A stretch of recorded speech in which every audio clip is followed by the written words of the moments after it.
With plenty of hindsight, I realized that starting my somewhat odd sequence of challenge runs with one that was primarily stealth-focused wouldn't exactly be that entertaining, at least it wouldn't be for you guys to watch as it was for me to play. In all honesty though, that challenge run was some of the most fun I've had in Payday 3 for quite some time, so I figured I'd do it again with something that'll be a lot more enjoyable for you guys. Since I didn't do the best job of explaining it last time, the task of beating Payday 3 will be about completing every heist in release order, since unlike Payday 2, there's no dedicated career mode of what order to do every heist in. So to constitute beating Payday 3, I'll have to start with No Rest for the Wicked and go through the heists ending with Shopping Spree, beating all 19 main heists in the game. Smash and grabs don't count since those have no bearing on Payday 3's narrative, whether or not you think said narrative is any good. In order to make this a challenge run, however, I'll need to complete all of these heists in solo mode, meaning I have no assistance aside from my AI crewmates, as well as completing them all in overkill difficulty without the use of any favors. I know it's a bit odd to explain this in my second challenge run, but better late than never, right? For this run specifically, I won't be allowed to fire my guns at any point during a heist, otherwise I'll have to reset from the very beginning. In a way, this is my own successor to other Payday challenge runner, the Noli's no shooting run from about 2 years ago. It's interesting to see just how much the game's changed since then. But this effectively means I can't fight back against the tougher specials, and zappers are going to be extra threatening whenever I come across them. Speaking of, to make sure I have to actually use my throwables, I'll be playing every heist I can in loud, which with the rework of Turbid Station from update 22, translates to all of them. Fortunately, I'll be able to come up with any build that I want and use any throwable that I want. Now that all the preamble is done, it's time for the sequel nobody asked for to a challenge run that isn't even mine to begin with. I should probably explain what throwables Payday 3 has first and foremost, since there's effectively 5 to choose from, as the Stoots Grenade is just a frag grenade that jumps. There's the regular frag grenade, which with specific skills equipped can explode on impact, with the Stoots Grenade being a jumping version that supposedly does slightly more damage. There's also the throwing knife, which is good at single target kills, but little else aside from some very precise sniper killing if you have good enough aim. Lastly, as far as this run is concerned, is the smoke grenade. This one is a bit more interesting than the other two, as for this throwable to kill, it requires a good amount of skill investment into its respective tree, but even with all that, it won't solve the problems of dozers or naders. Not like that would prevent me from trying to use it during the run for the sake of variety. The other two throwables that I won't be using are flash grenades and shock grenades, both of which exist purely to stun enemies. The flashbang is rather simple, throw it and blind enemies temporarily, while the shock grenade zaps them like a zapper would to you, as well as killing the aforementioned zapper along with shields and techies. But since those are the only enemies they can kill, they are not going to be used for this run. Before I begin the first heist, I have to set up the build I'll be using for the beginning. Leaning towards frag grenades and armor bags, I took the Saboteur armor frame for the passive restoring a throwable every 15 seconds whenever I ran out. Without that, I'd be likely to run out of throwables before I'd even open the vault. I could also potentially use Scavenger to maintain my grenade supply, but without firing my guns, that skill isn't worth much except more damage per grenade after I max out my minuscule ammo pools. With my frag build at the ready, I started up the heist, and before anything else was done, made doubly sure not to shoot my gun by swapping my keybinds for firing and using a throwable. I'd started to work on tying down civs to hopefully get resources from later as I got things started for setting the drill, which would have made this heist go by a bit faster. Unfortunately, due to my muscle memory, I went to throw a grenade at this first responder and instead pumped his legs full of buckshot. I didn't learn from that on my second attempt either, as that went pretty much identically to the first, seemingly squandering my drill luck as I needed thermite on attempt 3. I made sure to completely change my firing key so I wouldn't even hit it on accident, quickly going up to the roof and practicing my frag cooking timing to get this sniper. I definitely need to practice this sooner rather than later, so I might as well start now, since I was going to deal with snipers when getting the extra thermite regardless. Slow and steady was the name of the game, as despite losing my armor and nearly dying in a reprieve from the assaults, being compensated for both by my AI crew, I'd eventually made it into the vault, for better or worse rolling the cash and getting good enough timing with the die packs to not let a single one go off. Enemies started piling into the vault soon after though, with the FBI van rolling up as well. I'll be honest, I'd completely forgotten about this mechanic as it's usually trivial at best with firearms, but given that I could use only grenades, well, it worked, but it left me open for much longer than I would have liked to thanks to Saboteur's passive taking longer than I'd like at points. The assault started up again as I got most of the bollards and used up almost all the armor repair kits I traded for in less than a minute, fortunately surviving if nothing else. I tried to quickly loop back around and look for that fourth bollard, finding it right next to a couple of dozers, attempting to squeeze right by them and being able to breathe for a bit in this corner with my AI crewmates covering me. This didn't last forever, as eventually they'd moved away from where I was sitting when a dozer started approaching, but more importantly, the getaway was on the opposite end of the street, which meant I'd need a bolt over there anyway. Unfortunately, a ricocheted grenade forced me to move out into the open and right into dozer fire, getting my armor shredded and being down shortly after, running away only to be downed once again, deciding to just stash the 2 money bags on my back and refill my armor before rushing to the medic bag inside the bank that the AI had placed down earlier to replenish my downs and bag the rest of the loot. The AI joined me shortly after, but at the moment I was leaving, trying to avoid getting shot as best as possible, stashing 2 more bags as well as the one Dallas had so nicely brought me, avoiding reviving him because of the dozer-sized obstacles in my way. As I tried to go back to the vault for the final few bags, I was held up in the alley by a horde of SWAT and a cloaker knocking me down once to make me use my disengage, before knocking me down again, fortunately being saved that time by my AI crewmates. Being back in the bank, I could grab some of the consumables I'd traded for earlier, getting my health back and rushing to the van again, which was being guarded by the smartest dozer I've seen in quite some time. I managed to run around him though, as the AI distracted him for just long enough to secure the 2 bags on my back and drive away. Moving on to the next heist, I kept my build primarily the same, only switching up my armor setup as I wanted to keep as much of my armor as possible for as long as possible this time, especially given a heist like Road Rage can kill you very quickly with how open it is at points. The first attempt went decently enough, considering my biggest benefit with the grenades was my ability to actually fight back against the SWAT, though eventually I would need to take some considerable time and cover on the side of the bridge, as my AI crew were doing a decent job of covering me, but I was able to make sure grenades assisted them in the offense on occasion. Of course, a throwable as damaging as frag grenades in a heist as open as this one was basically a death sentence for the cops, but myself as well. While I was able to deal with the FBI van the moment it showed up, it didn't change the fact that dozers were in the map now, and it combined with the gas grenade from the nader, my AI was overwhelmed in mere moments as I tried desperately to run away before eventually falling to the same fate. This was where I decided to completely change strategies for this heist before attempting it again, going to make another build, this time centered around throwing knives and the overheal they provide on kill, combined with the 2-second invincibility of the 4-plate mercenary frame. Theoretically, I'd be rather invincible with this if I could just land my knife throws. The second attempt at this heist, and first attempt with this throwing knife build, was going somewhat well, aside from some few moments where I needed to go and retrieve my knives because of not passively getting more, but at the very least I could retrieve them after landing kills. Unfortunately, I had a stormtrooper moment against this cloaker, as my AI crewmates were down almost at the same exact time as I was being smacked in the face for thinking that playing a horde shooter without shooting was a good idea. I was persistent if nothing else as I started up the heist for a third time, finding out that even if a civilian escapes in the beginning, with good timing the heist isn't immediately forfeit. I always seem to discover something new in these challenges, it seems. Either way, this time I tried to take advantage of as much cover as possible, only using my knives against closer targets so I wouldn't have as much of a chance of losing them permanently, despite running low on them regardless when the first regrouping phase rolled around. I had been knocked down by a cloaker and placed down a medic bag near the cover point from my first attempt, refilling my health and getting my crewmates up thanks to the revive invincibility from pill pusher skills, deciding I'd take advantage of that if I happened to run out of knives. As I worked on occasionally pushing the transport forward and the next regrouping phase rolled in, I heard Shade's cries about the FBI van, realizing I needed to get this heist done as soon as possible, waiting underneath for the drill to finish before wasting as little time as I could opening the transport's containers. I had good luck with my first few boxes, getting the minerals I needed for the objective and calling in Bile for the chopper escape, waiting in my convenient cover point to throw the 2 bags I had on me into the chopper. Given I was quite literally out of knives at this point, I decided to run all the way around the heist and hopefully move the SWAT away from the transport so I could grab more loot from it without needing to do anything more than lose a single armor plate. My luck with the later boxes wasn't as good as my luck with the first few, as the game really wanted me to steal the cash too, it seems. I found 3 of the 4 other pieces of loot I needed, securing 2 of them before trying to loot the enemies again, noticing that they were instead deciding to hover over my downed crew. In a desperate gambit to finish the heist, I went charging in guns blazing, figuratively speaking of course, and landed a revive on every single one of my crewmates, giving me a good bit of overheal and allowing me to open the rest of the deposit boxes safely, grabbing the rest of the mandatory loot and having a fairly uneventful trip to the escape. Now that I think about it, why couldn't we also just go to the chopper to escape? Well, not much use thinking about it now that the bridge was behind me. I went back to the frag build for this next heist, even if I didn't necessarily need to. If anything, I was considering using smoke grenades instead, but my lack of empty loadout slots made me reconsider. Not that I was particularly nervous about this heist in the first place, as I had stealthed 30 ice and overkill countless times, so I knew all I needed to do was get the 5 VIP bags and 1 gem to secure getaway, but on this first attempt I felt like getting all of the bags in total. I would have also tried cleaning them, but a fire extinguisher said no. Getting things done quickly, I called in the flare for Bile to pick up the front loot quite literally in front of the incoming first responders, trading hostages until he finally showed up, with me throwing all the bags into the chopper without it even filling half of the required loot for a getaway. Realizing I couldn't do much except go after the VIP loot to escape, I went and did just that, grabbing the code in the VIP room, disabling the security on the VIP bags, and getting all the bags onto my AI crew as well as myself to move them into the waterfront escape.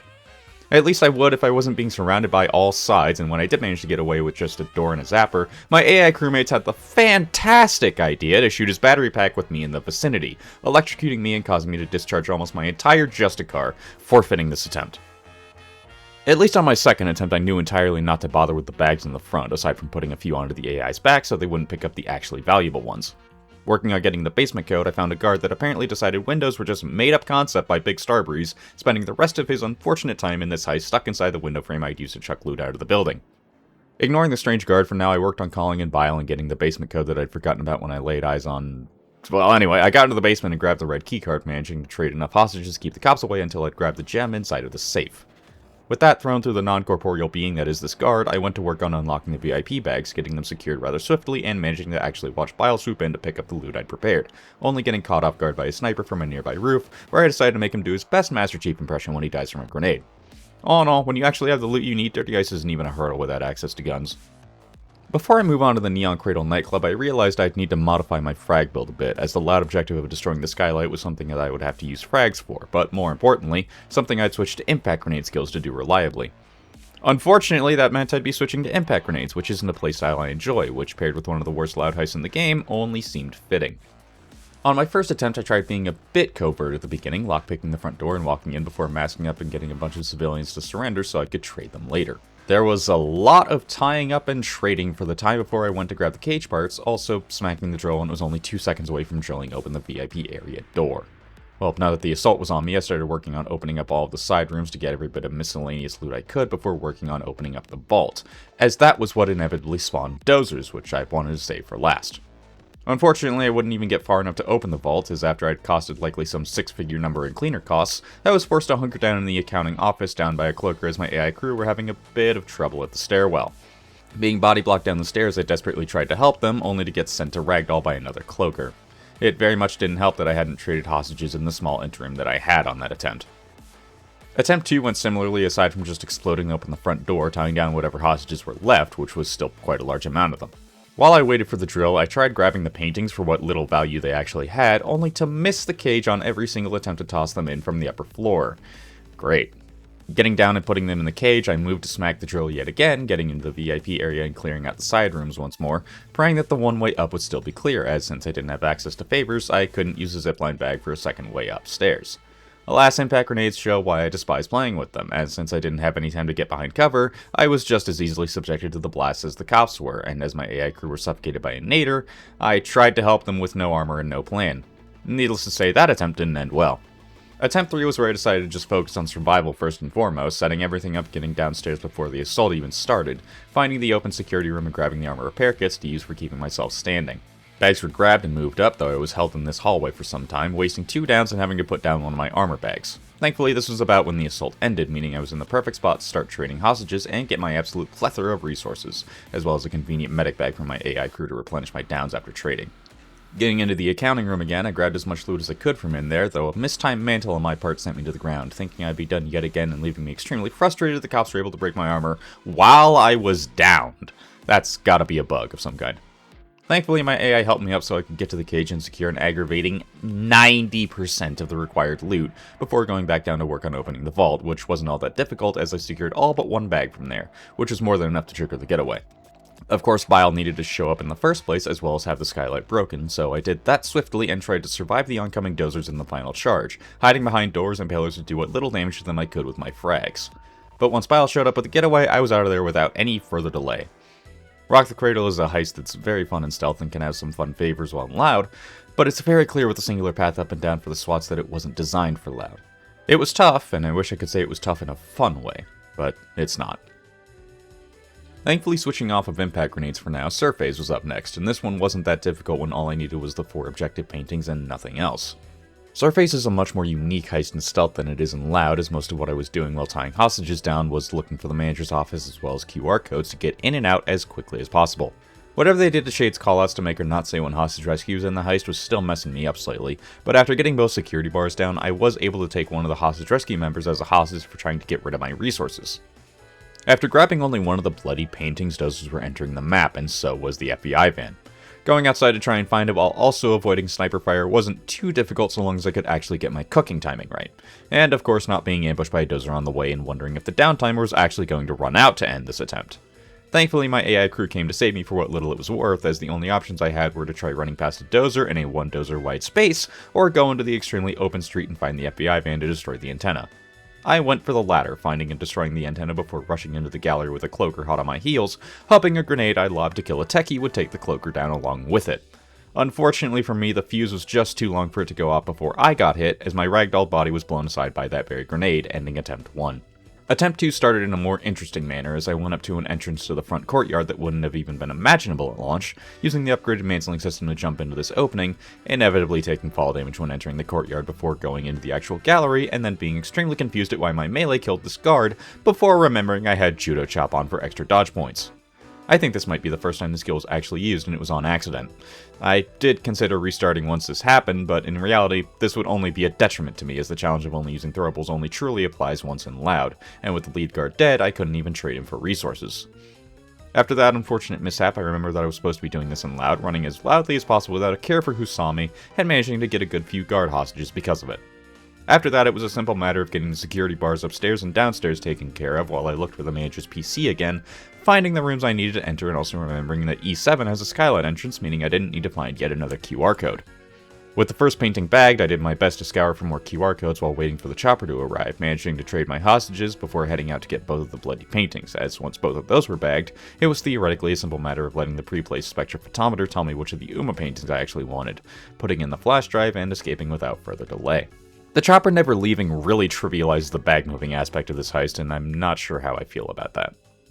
In the 6th heist, and the one that was the run killer for the Noli Zone no-shooting run over 2 years ago because of the dreaded FBI van, was, of course, Golden Sharke. Of course, that's why I brought grenades for this one, because they take care of that thing very easily. I also decided to switch over to the Stutzgranat instead of the regular frag grenade, pretty much because I was feeling fancy and didn't feel like needing to time the cooked grenade to hit the antenna. Starting off, I decided to try and get as many hostages as possible, not bothering with figuring out which bank worker I was supposed to find, and just drilling open the door, getting upstairs without much issue as the assault hadn't even started until I'd already begun working on opening the door to the main vault area, which was opened shortly after debut. I got in, made the security guard surrender, and then immediately took his room as my own, hiding out in there while waiting for the drill parts to be dropped in. I was pretty safe in the security room, but ended up putting down one of my armor bags anyway because I had a feeling I'd need it in this attrition-based heist. As the drill was going in the lull and the assault appeared, the FBI van rolled right in, not even getting a chance to show off the FBI assault banner before that antenna was broken to bits, going right back inside and grabbing some oxygen to keep the drill going. With the drill refilled, I immediately went back to the bathroom to get a second tank for later, getting held up in the halls before I was able to hide back in my security room once again, repairing and refilling the drill again to let it open the vault. It's not like it got any easier once I was inside there, as when 3 dozers arrived, my armor repair kits were chewed through like tissue paper, just barely managing to bag everything before getting to the roof and calling in the chopper, as now was the time snipers felt like making their appearance. With how close the rooftops were to each other though, I could simply take care of them with a well-placed grenade trying to drop the bags near where the flare was, only to be absolutely flabbergasted as I was tased, firing all 5 bullets in my Justicar. This was through no fault of my own, as my crewmates had shot the Zapper's battery pack right next to where I was. Little did I know, this wouldn't be the last time they did that. Attempt 2 ended up going a bit more smoothly than the last, as I found the oxygen tanks in the exact same bathroom as before, meaning I didn't have to waste nearly as much time looking for them. Other than that though, this run went almost identical to the last, save for some slightly better play on my part as I kept enemies in check and waited until the reprieve in the assault to open the vault. Or at least I would have if a nader hadn't chucked a gas grenade right in front of my hidey hole, making me enter the vault a bit early. Not that it changed too much, as even with the dozer wandering in, the regrouping phase caused him to just leave like there was nothing of value there, meaning I was free to take my AI's medic bag and start bagging all the loot. I got to the roof apparently before snipers were even there, setting down the bags I had on my back as well as the couple that my AI had brought up for me, getting the flare dropped and then going right back to my hidey hole, getting scared for a bit as I was surrounded by dozers, only barely making it to the security room and placing down an armor bag before letting my grenades do the talking for me.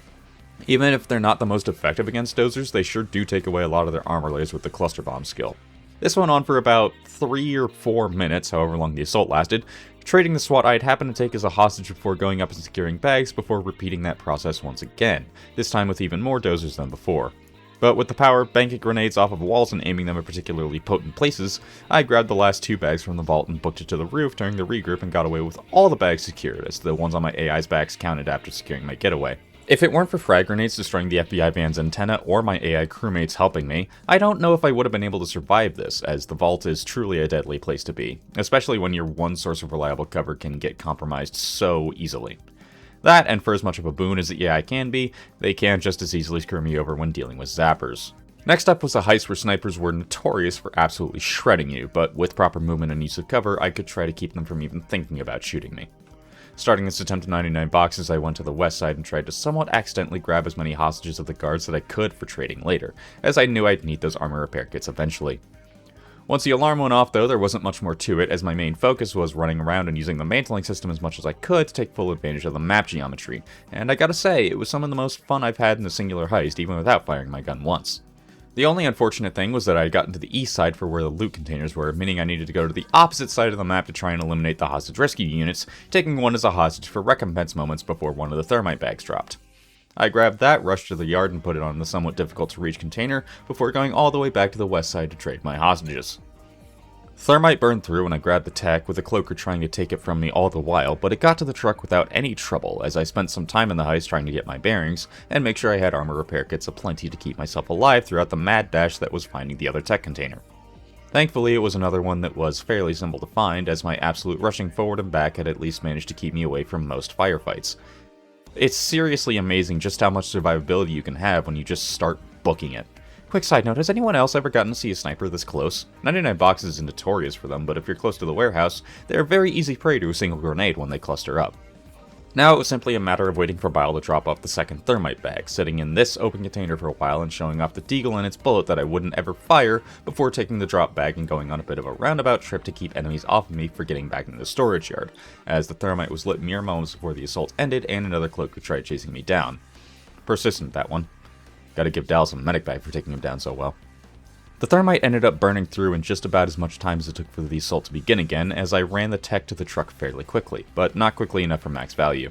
Not that I really cared about the cash, as I only needed to get the spike trip set up and get out of there, which I did fairly quickly, only being held up at the getaway for what a single grenade could manage for a shocking first time clear of 99 boxes without ever firing a single bullet. Removing the circles has absolutely done wonders for making this heist flow so much better, but even then this one definitely needs a rework. And maybe different spots for the snipers.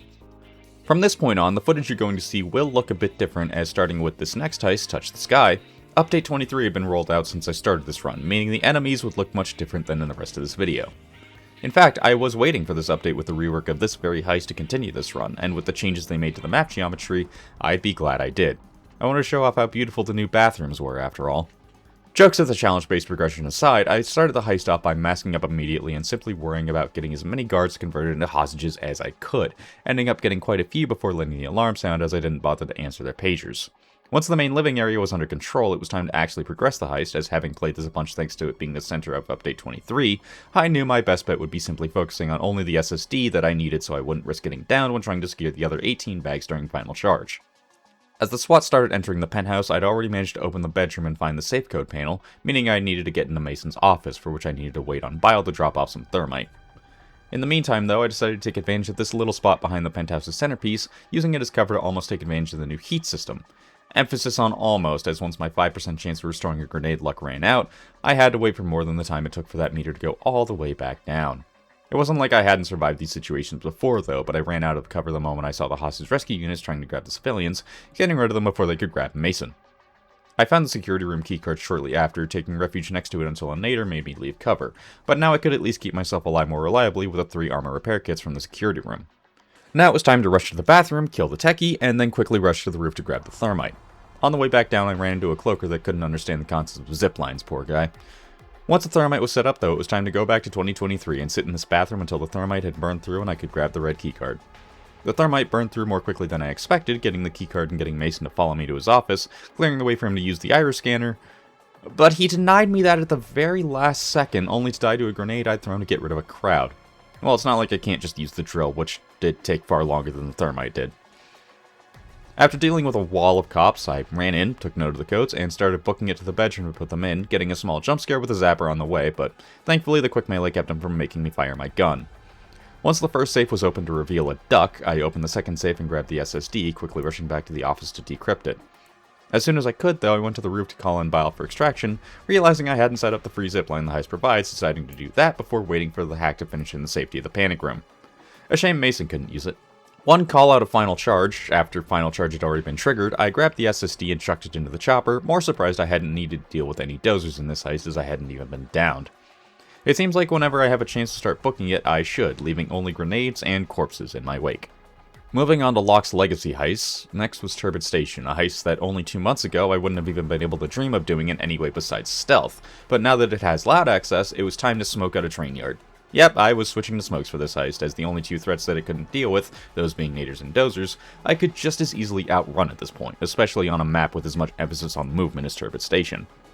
Starting off, I had no idea how I wanted to even trigger the alarm here, so I basically just ran into the train yard and immediately started hacking the trains I needed to get to, Io and Callisto, meaning I wouldn't even need to go to the basement for this. As the alarm blared, I remembered how the civilians all work in this heist, as they only think to escape by running up the stairs, and it's a perfect spot to make sure you don't miss any of them. I was going to be pretty good on supplies, it seemed, which was good as the first enemies entered into the map, only to feel how players do when a nader just chucks a gas grenade in your general direction. It was a really good way to counter hostage rescue too, considering they were too focused on shooting me to actually save anyone.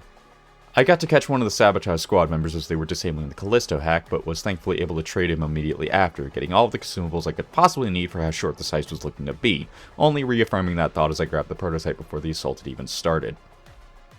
Unfortunately, the cloaker that followed me up to the train car where extraction was had other ideas, knocking me down and cuffing me, apparently in a spot where none of my AI crewmates can even fathom getting to, ending attempt 1. Attempt 2 went very similarly though, even having the same train car types I had the prototypes in. The alarm took a bit longer to trigger and I had a bit of a scare with the zapper being able to line of sight me underneath the train car, but I evaded him for long enough to get another smoke grenade and get him down, ending up sitting and waiting for both train cars to get hacked into. After quite a few fumes were huffed, I nearly met the same fate as the last attempt, but I tried to stay beneath the train car and let the cloaker choke on the smoke, which worked pretty well for me, letting me survive and wait for Bao with the other prototype on my back. That didn't take too long and ended up being a fairly clean 2-attempt clear. The second of Locke's legacy jobs was Cook-Off, and this one was probably going to be a bit more of a challenge as I was going back to my frag setup, trying to take as many hostages as I could before the assault started.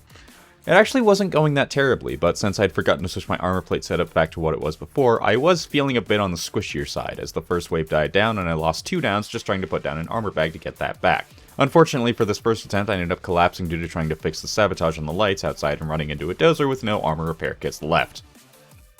On attempt 2, I decided to switch back to my knife build as this one was much more focused around pure survivability, and with the choke points I can get with this heist, I should have fared so much better. Attempt 2 did go much better at the start though, as I ended up getting the basement lab, which should have been the easiest to defend, but after the first wave and deciding to wait out the assault wave before fixing the sabotage, I was starting to get a bit hasty with my knife throws a moment before my AI crew got the bright idea to shoot the zapper I was trying to kill right from the exposed battery pack. Attempt 2 was over, once again, by no fault of my own. Attempt 3 was in the basement again, but this time I was brought down by a cloaker amidst my own terrible aim in an FBI assault, while attempt 4 was ended by another instance of my AI crew shooting a zapper's battery pack with me in the proximity. They're just as much of a boon here as they are a hindrance, as these guys are really living up to the artificial part of AI. Attempt 5 was in the basement again, and while I thought I'd have a lap at the AI shooting another zapper battery in a crowd of SWAT, I ended up walking over one of their electromines trying to retrieve a knife. Singular. Attempt 6 was interesting because it ended up bugging out as I ended up being unable to cook any more meth after restoring power for whatever reason, killing this civ out of frustration. I'd been at this heist for over an hour at this point, and I was starting to lose it a little. Attempt 7 was going the best of all of them, at least until I got telepathically cuffed by a cloaker and my AI crewmates got stun-locked by a techie drone, all being downed as I got hit by another cloaker. Attempt 8 was ended by another zapper mine as I tried running around a shield, and attempt 9 seemed to be going terribly as I'd missed so many knife throws before the regrouping phase that I was completely out. It seemed like despite that I'd make it out with the minimum required meth, but since I didn't have the ability to fight back whatsoever, I couldn't clear the cramped door and got zapped for my troubles. I wish to never get the basement lab after this run. Attempt 10 seemed to be going the best as I decided to stop playing like an idiot and get the meth bagged as soon as possible rather than waiting for it to be pure. This definitely seemed like the right call, as doing this allowed me to get the final bag cooked right as the FBI van showed up, meaning I rushed toward the van and put in 2 of the 3 bags, waiting for Dallas to bring me that 3rd meth bag before finally being able to leave this heist behind. Of all the heists that I expected to be a wall, it wasn't this one, that's for sure. Moving right along to the Bad Apple heist, I was fully anticipating things would get a bit more challenging with syntax error, which is still one of my favorite heists in the whole game. Not that it wasn't challenging, as I had swapped back over to my frag build and started taking hostages in the central room while letting the keypad get hacked remotely. I figured I'd look around for the QR code as well, trying to see if I could end up getting it in a timely manner before needing to enter the basement. For whatever reason though, I spent a lot more time upstairs than I really should have, getting into a very prolonged skirmish with the cops outside before finally going in one armor plate weaker than before. I did end up getting the downstairs guards turned into hostages at least, but it didn't really matter all that much unless hostage rescue was dealt with. The first regrouping phase came around soon enough, and I was able to trade the hostages upstairs for a good amount of armor repair kits, finally moving downstairs and using the red keycard to open up the rooms I'd need and begin the hack on synths.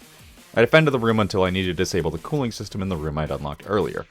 This was when I realized that defending the two spots even common SWAT can sabotage wouldn't be feasible when I could only rely on either RNG or only be able to attack every 15 seconds to keep them off, meaning I needed to expose myself to danger fairly often. Fortunately for me, the second valve I fixed ended up being shortly before the second regroup, giving me time to grab some more armor repair kits and replenish the armor I'd lost trying to maintain the sabotage. And destroy the FBI van's antenna. Now that cloakers had started entering the heist, I was having a bit more trouble getting back and forth with somebody constantly chasing me, but I was still able to get it done, scanning 2 of the server bags and continuing to work on shutting down the AI. In the middle of the sabotage, though, I was unable to go back the way I'd come in from, being forced to take the long way around as I was funneled into the stairwell and right on top of a zapper's mine that had clipped into the stairs and practically become invisible. This caused me to fire my gun, therefore meaning I'd need to restart the heist. Second verse, same as the first, as most of the run went similarly, but I managed to get far enough that I disabled both of the cooling backups, and as soon as Shade said the final mandatory bag was scanned, I tried rushing past a zapper only for my AA crew to shoot that battery pack yet again. Those battery packs were going to be the death of me for this challenge, I knew that for sure.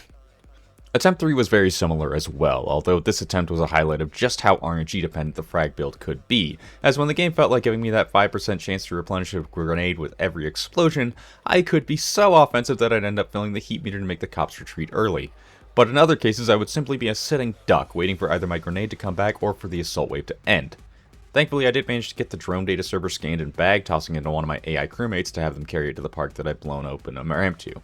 However, this was when the challenge would end up spiking, as I'd need to stay in the park area to let Bile swoop in, and with my AI slowly trotting up with a heavy drone data bag, I was usually left with about 15 seconds of nothing to do but take cover and pray until a Dozer Nader combo downed all of my AI crew, and trying to save them only got me downed as well, especially when a sniper had finally decided to make an appearance in the heist, only furthering my torment. These failures wouldn't be so crushing if it didn't take so long to get there in the first place. On attempt 4, I decided to mess with my knife build again, now switching out medic bags for ammo bags, as these could replenish throwables with significant enough skill investment. Not that it mattered much when my AI shot another zapper battery in the insanely generous range they can affect you. Attempt 5 really managed to show the strength and weakness of having ammo bags for extra knives though, as while I could retrieve them from foes I'd felled with them, if I missed them they were gone for good. No early heist ammo box pickups to min-max having as many knives as I could this time. I did feel the safest I'd felt yet with this build though, at least until I got to the point where I needed to take the drone data away from the building and into the park, as all but 2 of my armor plates were gone thanks to the dozers that spawned in at this point, and only one of my armor plates I could get back regardless of what happened.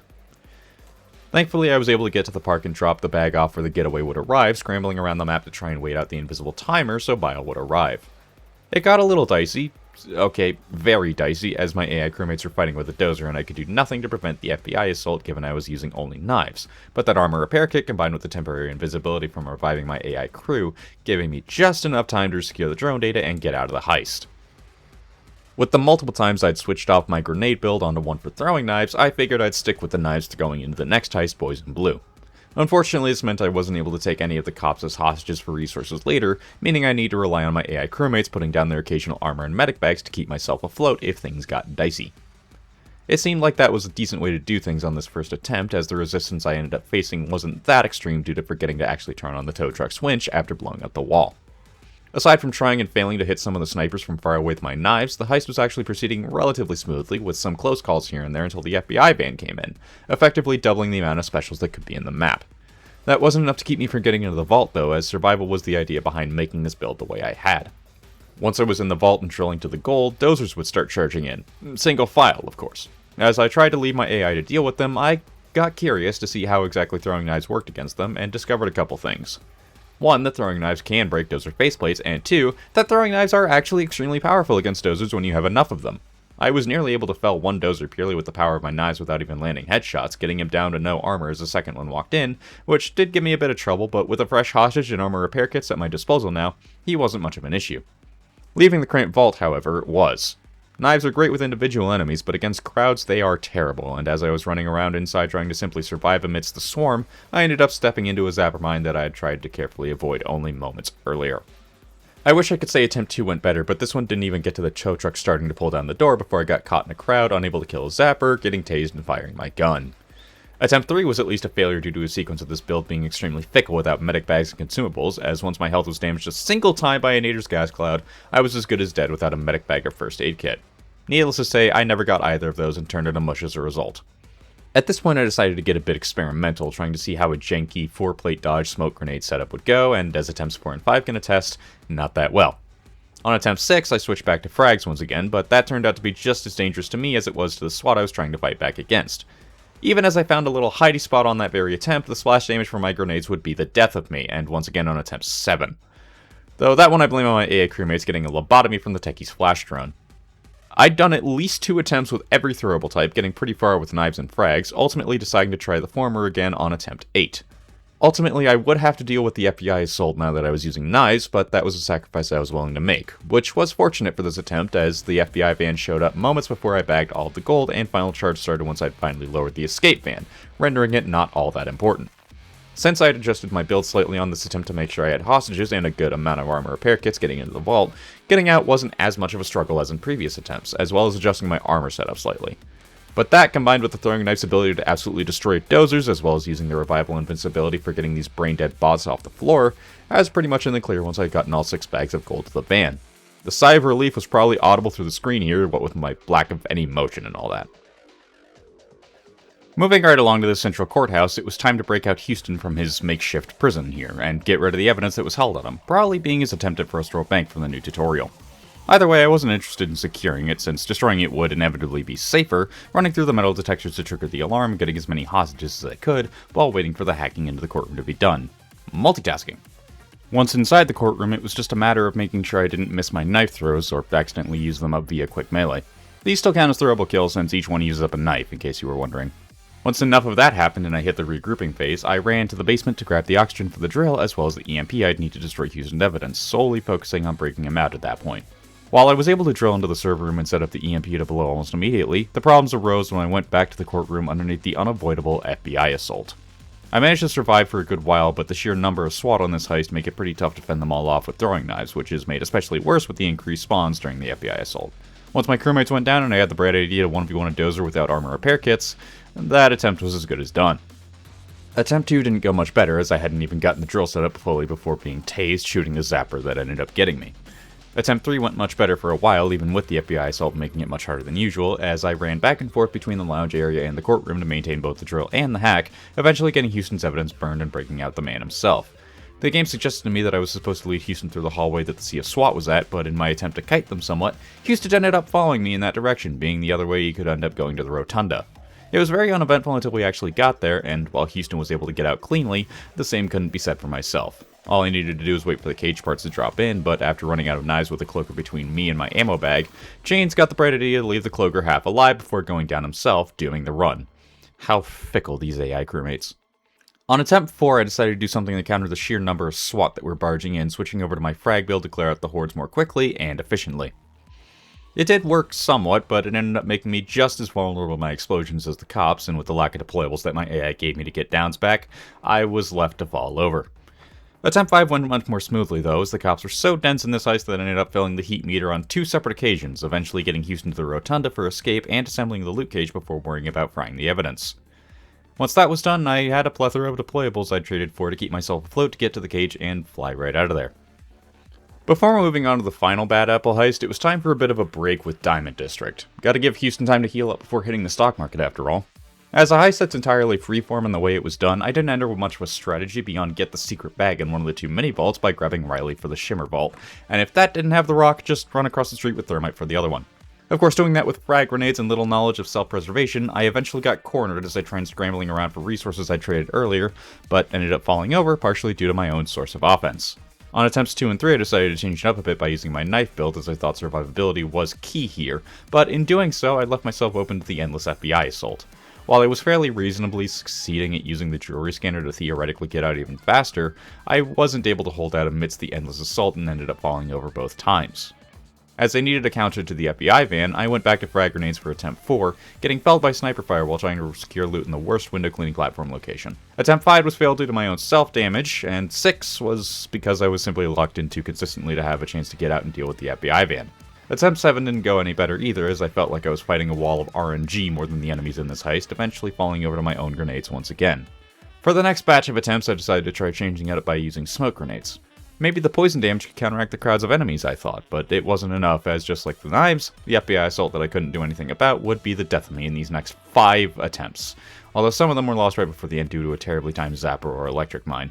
I was getting tilted here, but for better or worse, I stepped away to get my bearings for a bit, as I'd gotten so close before, but I had time to think now. I needed to get the vault open for the gem, then get 6 bags cleaned. The real issue I was facing was how often the common SWAT would sabotage the scanner, so back in Payday 3, I went in one final time for attempt 13, switching back over to frag grenades, but with a minor change to my armor setup. It turns out that this was the luckiest run of them all, as Riley opened the vault to reveal the opal, and while I was upset about Shade calling in the window cleaning platform initially, at least there were 6 bags on this one side of the street, meaning I didn't need to subject myself to sniper fire yet. Even better, so was the jewelry scanner, meaning I could just hole up inside the IDE building, frag away any cops that tried to sabotage the scanner, and lo and behold, the secure point was right outside the window. You couldn't ask for better luck, even as I got pot-shotted by the snipers and lost my armor, but I was still doing just fine, as snipers only ever attack your armor if you have any, and I just traded for some armor repair kits. Now the game was simply about surviving and securing the 6 clean jewelry bags and using my own ammo bags to make sure I had enough grenades to keep the final charge at bay, getting a little dicey with the dozer trio, but nothing using up the entirety of my ammo supply won't fix, as I was finally done with Diamond District. With just how much of a struggle Diamond District was for me, I was suddenly dreading how many times I'd need to attempt Fear and Greed to complete it, as this is notoriously one of the most difficult heists in the game, regardless of your approach.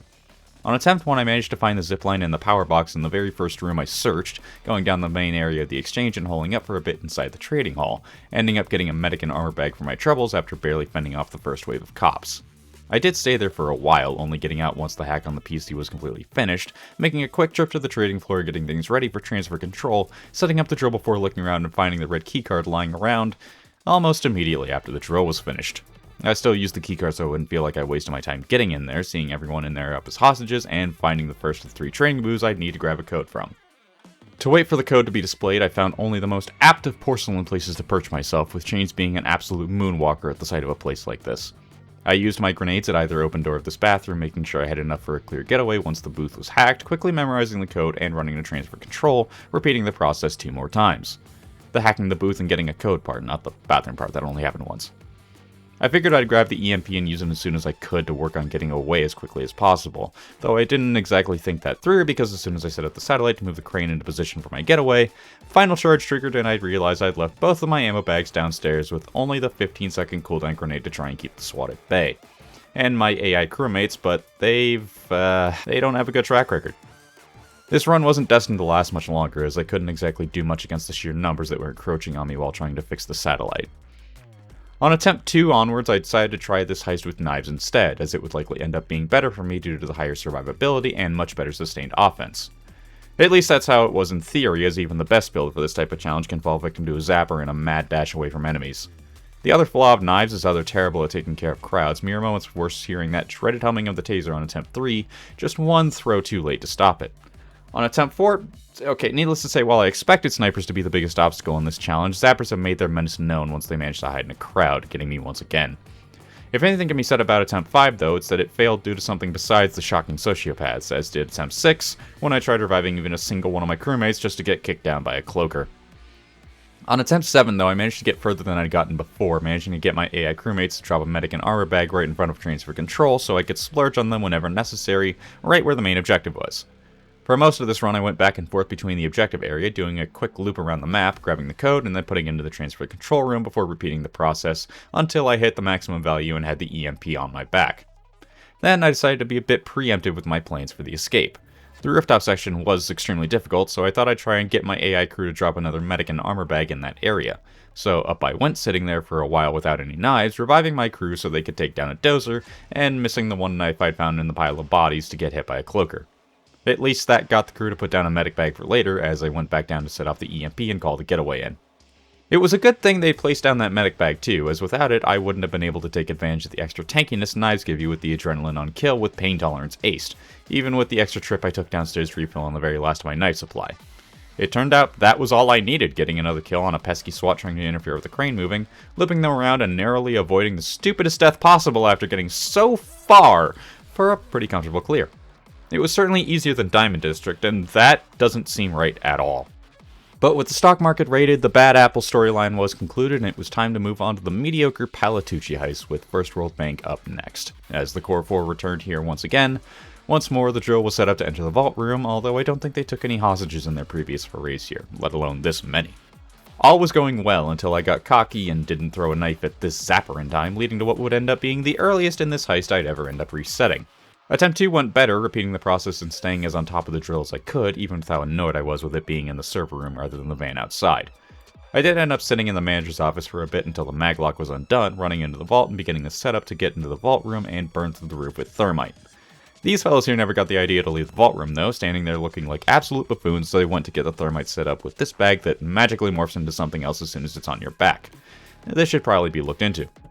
Thermite burning, all I needed to do now was worry about making sure I didn't die on the way to the vault, although thankfully, the vent I needed to secure bags in was right next to the hole I was burning into the floor. The FBI van ended up rolling in while the thermite was still burning, but as it kept enemies on me at bay, I didn't deem it worth worrying about as I dropped in and started bagging loot, eventually having to drill open one of the side rooms to get the minimum 12 bags before I made my way upstairs to start securing the loot. Pulling off a triple revive as my AI crew were being very clearly overwhelmed by a dozer, I killed one of the cops that had grabbed what would be the final bag and got it secured, trying to get away from that crowd of cops before my AI were overwhelmed once again at the same time that I got down by a cloaker, meaning I need to reset after all that effort. On attempt 3 I didn't even manage to get that far, only getting the thermite equipment and starting to book it back to the vault area before I unfortunately couldn't break a zapper's line of sight, firing my gun and prompting a reset. Something was funky with this heist, so I figured I'd try grenades on attempt 4, almost immediately realizing why knives were ultimately the safer and better option. Attempt 5 went well enough to get into the vault again, although this time I discovered what it was that felt so strange about this heist. The pathing was completely broken for the cops, as besides some of them that enter the vault area via the elevators, none of them could find their way in or out of here, with the most boring thermite burn going on as a result of that. Timing couldn't have been worse though, since despite the FBI van not showing up, I ended up having to deal with the full force of overkill difficulty in that vault, eventually resetting because of another zapper-related incident. On attempt 6, I tried to take full advantage of this glitch in the pathfinding, triggering the assault waves outside of the vault room and camping out inside there, which was only made easier when the FBI van showed up, meaning there wasn't a regrouping phase to play around. Unfortunately, I'd also rolled the zipline escape on this attempt, meaning that instead of facing insanely high resistance inside the vault, I'd be facing it while trying to secure bags, which could have gone better, ultimately being down by a cloaker as Dallas had a lobotomy at the worst time. Attempt 7 looked like another failure from the jump, as Dallas had somehow managed to break this heist even more than it already had been, clipping inside a set of stairs and staying there for the entirety of the heist after the lobotomy he got from the last attempt. The FBI van showed up and I had the assault trigger in the main bank area, and then I just got to wait. I did have to deal with the occasional sabotage squad and multitude of hostage rescue teams that tried repeatedly to get this already treated hostage out of the room, but besides one or two small scuffles that the AI could take care of in only a few seconds, I was even able to secure all of the bags in relative peace, simply throwing them all into the vent and then dreading what awaited me as I walked into the main hall of the bank. Thankfully, the resistance wasn't as bad as I expected once I made a run for the bathroom I'd need to escape in, setting up the explosives, taking cover in one of the stalls, and then making a run for it, only stopping to fill this dozer full of knives before barely even facing any enemies on the way out. I don't know what happened to this heist with Update 23, but this clearly isn't how this heist is intended to be played. Despite that, I'd fully cleared it with only throwing knives, and it was on to the warehouse saga. Despite everything going against it, Party Powder is a heist that I've actually warmed up to over time, especially as a stealth experience. That wasn't what I was here to do, even if I did get one of the cocaine bags I needed in stealth, as well as the QR codes for the outside containers. No more time was wasted in terms of triggering the alarm as I got the second QR code off of a cop's back, leading to an inevitable chain reaction of them spotting something before the alarm sounded. Once the SWAT actually showed up, I was reminded that snipers were a thing after being in First World Bank for so long, setting up the drill to get into the safe warehouse before scrambling after remembering that hostage rescue can just show up without Shades saying anything now. I did manage to open up the warehouse and get a couple of hostages traded for resources, but I wasn't going to stick around for very long. As Twitch drove back in and I could secure loot, I got everything I could find that wasn't bolted down in the warehouse, getting it to the van before going back in for more. At this point, I just needed to get back in, grab the code for the caged powder, and get it to the van, even if I couldn't carry all of it, being forced to leave one behind. Fortunately, one of the cops was kind enough to bring me my loot, as it was also the last bag I needed to secure, doing so very quickly before it could go down while being pestered by those red lasers. Frankly, I'm impressed that this only took a single attempt, and the more I play it, the more I genuinely enjoy this heist. On the other side of the warehouse heist is the one I've grown to dislike more with each replay and delivery charge, as with how many times I've ended up replaying it, I heavily disliked how most of the randomization only really affected where you were getting the loot from, which is part of why I was already starting off somewhat tilted on my first attempt, with Shade telling me that all of the money was inside of the vault. But at least I found all 3 paintings in the same storage room pretty quickly, meaning I'd hopefully not have to grab too many bags of cash to escape. As I tried getting some of the loot into the cage outside, though, I quickly remembered just how much of a threat snipers could be, as they ended the run in seconds, even knocking down AI Dallas mid-revive. Attempt 2 started a bit slower as I tried to grab the free armor repair kits from the security room, only to find that there weren't any to grab in the first place for some reason, before trying to assemble the loot cage again as snipers put another swift end to my efforts. Attempt 3 went slightly better as I managed to survive for quite a while, avoiding most of the snipers just by the nature of getting a helicopter escape instead of needing to assemble a loot cage. But this one was also cut short, as by losing only a fraction of my health from a single misplaced jump, I was stuck in a crowd of SWAT with nothing to do except hopelessly run away from one crowd into a much bigger crowd like I was Han Solo. Without max health to get adrenaline for extra tankiness, I tried to hide in this container until I felt I could pull off an invisible revive on my AI crew, getting knocked down for my efforts as I rightly should have been. Attempt 4 was simply luck of the draw, it felt like, as I'd gotten the front loot cage, which is easiest to secure loot in once loud, and ran around the warehouse to try and get as many hostages as possible. I even managed to find a painting next to the cage, getting that secured before starting to loot the transports, waiting a while for the hack to finish before getting those 4 bags secured as well. After killing a techie to get the guaranteed armor repair kit they dropped, I was relieved when the regrouping phase started until it suddenly became the final charge literal seconds later, meaning I'd need to make a mad scramble to open one of the remaining transports and get the cash from it as soon as possible, despite how slow the hacking timer can be in loud. Fortunately, I was able to keep myself just barely afloat for a bit, even when my crewmates were in custody, running around until my armor recharged and taking full advantage of the 2-second invincibility the mercenary frame offers, taking what cover I could once that wasn't a factor mere moments before my AI crew returned, giving me just the opening I needed to open and loot the second and last transport I needed. You're probably wondering why I didn't just open the vault since I found the code earlier in this attempt. Well, that's a question for my past self, but what there's no question about now is that the delivery charge was cleared, despite being peppered by sniper fire inside that loot cage. That brings us to what's currently the latest heist of Payday 3, Shopping Spree, where I was going to likely commit either the most hypocritical or most fitting thing with this run, stealing a load of guns without ever having to shoot one. Switching back to my frag build for one final romp on attempt 1, I went to the storage rooms as soon as I could to try and get whatever parts I would need for the Corvo gun store, grabbing parts for the thermal lance before running around after masking up, doing the usual at this point and grabbing hostages for resources later as was certain I'd need them. Once that was done, I headed to Pietro's office to see which store I needed to rob, and yep, it was the gun store. What a fitting end for this challenge. After the first regrouping phase was triggered early by the sheer power of throwing frags into a choke point, I worked on trading hostages while doing my best to avoid sniper fire. But given what happened with delivery charge earlier, I didn't fare much better here, getting downed before taking my revenge on the sniper that fully downed me with a well-cooked frag, before getting the drill set up, bolting it down and running past his zapper mere moments before my crew shot his battery, electrocuting me and making me fire my gun. Attempt 2 started a bit more cautiously, raiding the supply closet, grabbing a guaranteed hostage or 3, then going to the office again and hacking the computer to find my objective was still the same, though I had to blow up the wall and cut it open with the plasma cutter this time, for what it was really worth, which was putting me in a different spot than before, nearly blowing myself up just as much as the funneled SWAT trying to chase after me. So much so, in fact, that I was reduced to no armor or downs before I'd even finished bolting down the lance, deciding to make a very risky play and put my health even lower to get my AI crew to put down a medic and armor bag. It worked, but ultimately I still failed here due to my impatience and the fact that these brainless bots also cannot aim, as I assumed their pause in firing meant the SWAT that was shooting me was dead before I got downed. Oh well, third time's the charm, as I got the lance again, this time placing it down and setting up before even entering the office, as I guess I just really wanted those guns. Now that I knew that the lance I set up earlier was actually where I needed to go, I tried making sure it wouldn't get sabotaged, but was body blocked on the escalator up and threw my grenades around like I had nothing to lose once the sniper had downed me. Fortunately, my AI crew was around to pick me back up, going down again at the ground floor before running to that storage closet the lance part was stashed in, as it seemed to be the safest spot I could get to, which it was, becoming something of a deployable room as I placed down an ammo bag, and my crew placed down medic and armor bags for me to fully take advantage of, effectively saving the whole run. Once showing this sniper that I had a mean throwing arm, I went to the drill and replaced the oxygen before letting it continue drilling, this time holding up next to it once I'd gotten another oxygen tank for refilling it later. The cops really loved funneling themselves into large groups for my grenades in this heist, as the lack of cover outside the main halls of the mall were perfect for the explosions I was throwing to get so many of them that they couldn't catch a break. I was feeling powerful, even able to replace the oxygen tank on the drill from the wrong side. It didn't take too much longer for the drill to get into the armory, as I broke in, started opening up the display cases with the rifles inside, and bagged them, even throwing a couple over the ledge towards the car before the cops came back around. But with the power of my second ammo bag and the vault, they weren't even able to get the dozer inside the armory with me before I'd killed enough of them to make them retreat. I swear frags wouldn't be nearly as powerful as they are if there weren't so many enemies for them to kill in one convenient spot.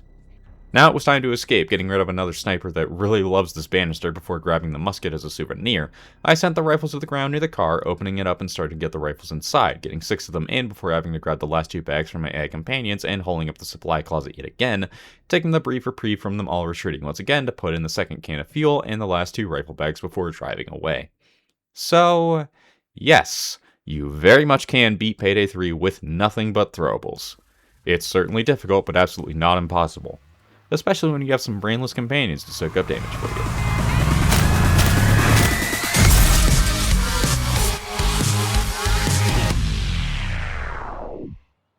I'll be honest, this was certainly an interesting challenge. There were points in this where I genuinely felt like quitting, like with Cook-Off and Diamond District being the absolute worst in that regard, but at the same time, this run really shows off how powerful throwables can be in Payday 3, particularly frag grenades. But at the same time, it feels more like a result of just how packed the SWATs can get in overkill difficulty, with them filling up door frames like mindless drones. That, combined with the sheer damage output they're packing in overkill difficulty now, did make this particularly frustrating at points. But that only made the satisfaction of completing this all the sweeter, even if there's some debate on first rolled bank, and only having to play the game for half of that heist. And that one kill with Judo Chop, but again, that one was far more of a detriment to me than a benefit, since this was a loud-only challenge anyway. Of course, in future challenges, I'll be considering using mods to remove the crew AI, but that'll be something that's dealt with in the future to see how well these should be balanced out without those brainless blokes. I hope you guys enjoyed this, and I'm really hoping to do more Payday 3 challenge run in the future, so leave your suggestions on the kind of challenges I should do in the description below. Until next time, thank you guys for watching, and I hope you take care.